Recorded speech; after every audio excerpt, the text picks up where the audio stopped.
New York City's mayoral election is less than 2 months away, and much to Donald Trump's dismay, he admitted Friday that it looks like Democratic Socialist candidate Zohran Mamdani is, quote, going to win.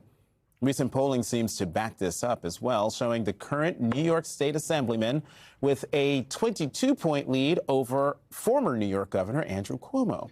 Cuomo appeared on Politics Nation last night, where he made his case for why he thinks Mamdani is not the right choice to lead New York City. The majority of New Yorkers do not agree with Mamdani. They are not socialists. Well, he said he was in favor of defunding the police, but he is a democratic socialist, right? He did not support Vice President Harris against Donald Trump. He did not support her because he thought that her views were not left enough. If he was a Democrat, he would have been supporting Vice President Harris against Donald Trump. He's a two-term assemblyman. He's 33 years old. Nobody knows him. Sounds very Trumpian. Joining us now, former Republican Congressman Joe Walsh and former senior advisor and spokesperson for the Harris-Walz campaign, Adrienne Elrod. All right, Adrienne, I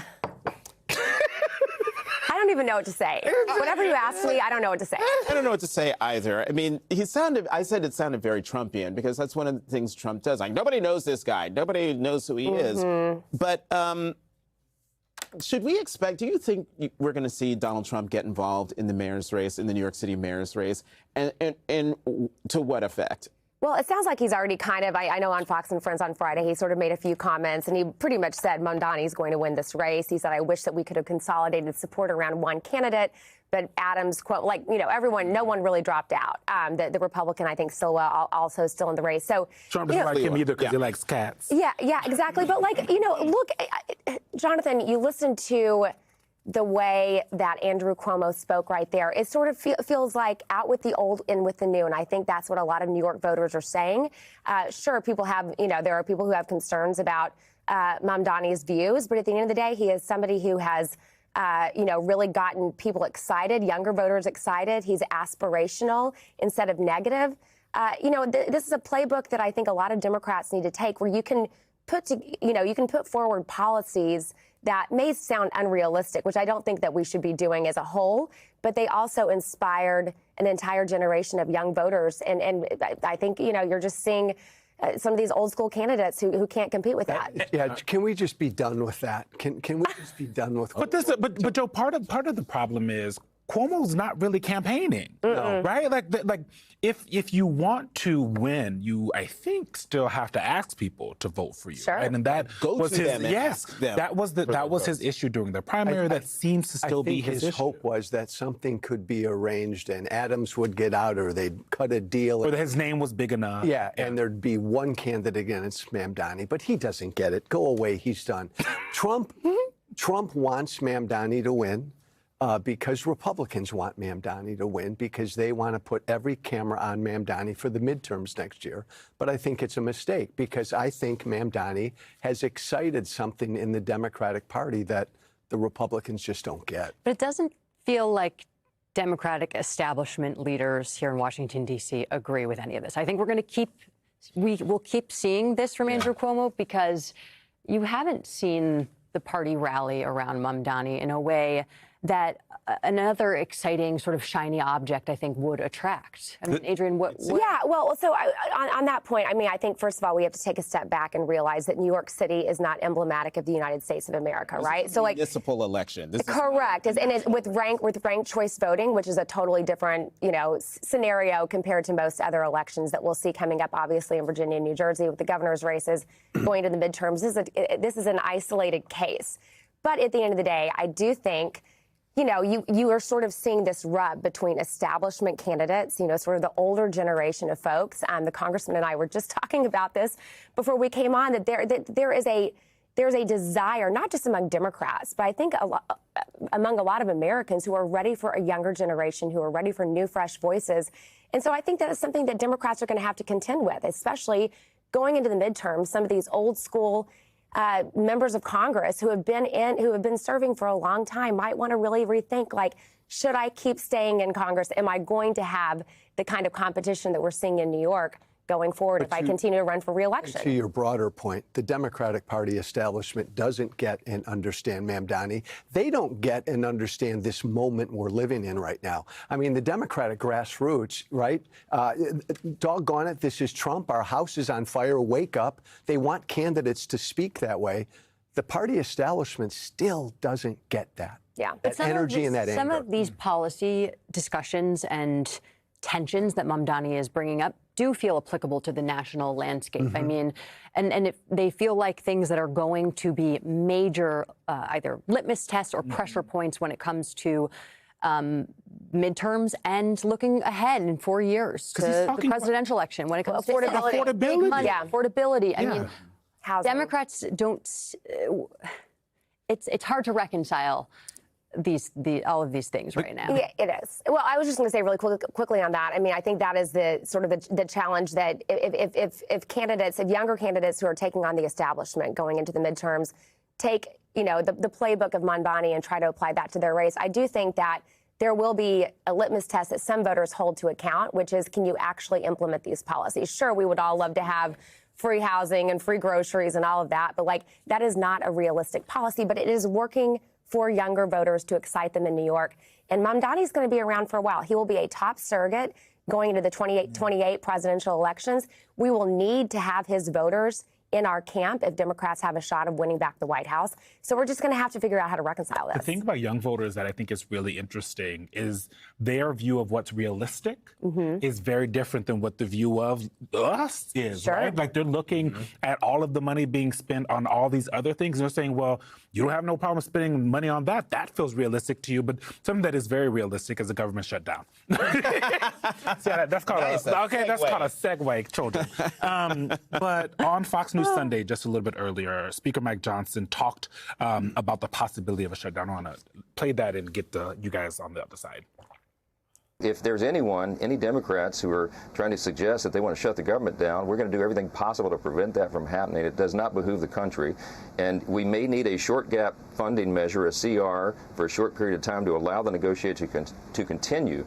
But it will be clean in its scope, and I surely hope the Democrats will not try to make this a big partisan fight. Baby, the deep breath Johnson just took.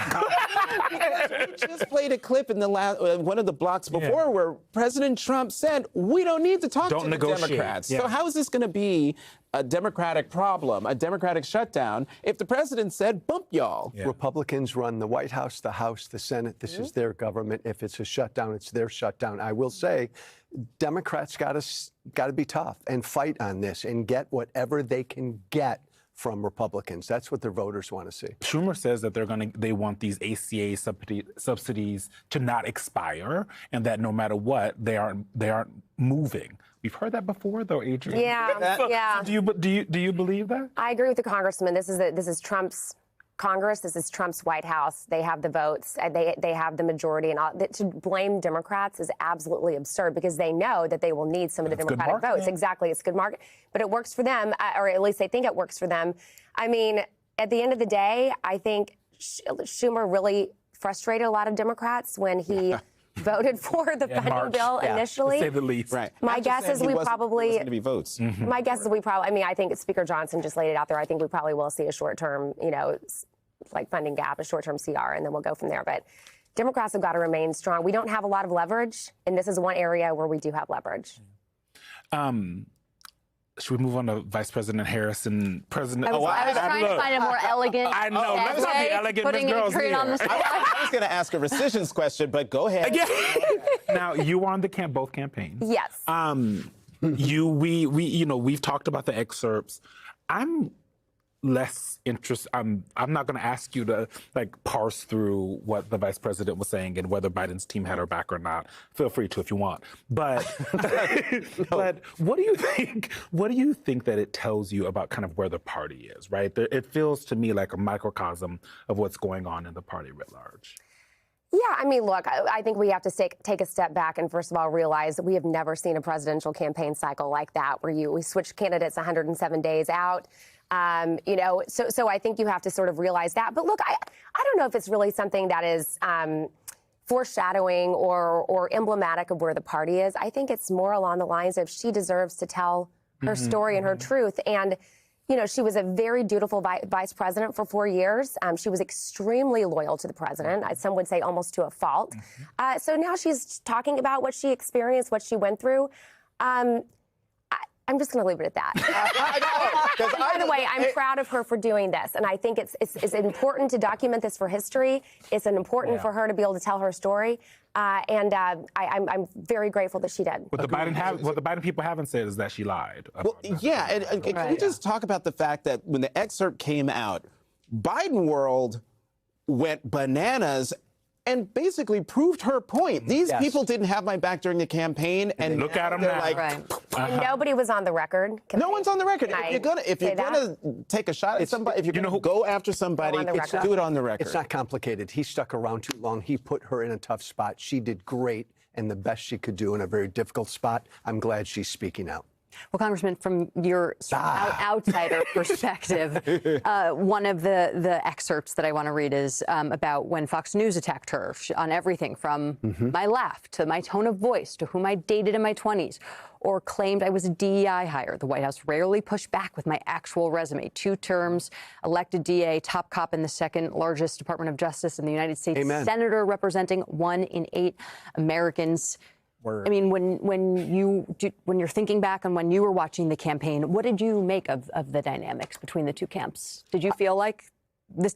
Do you feel this is accurate? I felt I felt like she was out on her own. I was out there every day in a battleground state campaigning for her. I felt like she was all alone. I felt like the Biden people were pissed off that the change was made and they did nothing to help her. Maybe I'm a new Democrat. Maybe I shouldn't speak this way. Did you get any internal advice or guidance from them about what sort of talking points to stick to when it came to her, and about whether or not you were allowed to say anything critical about Biden? In very broad terms, but generally we were allowed to say what we wanted to say. So were you allowed to say anything critical of Biden? Yes. She should have been more outspoken like this, I think, during the campaign. I know some people are surprised that she did go this, even people that are advisors of hers. There have been advisors of hers in the past, and there's a lot more in the book, I've been told, so we will all be reading. We're ready for it. Joe Walsh, Adrienne Elrod, thank you both.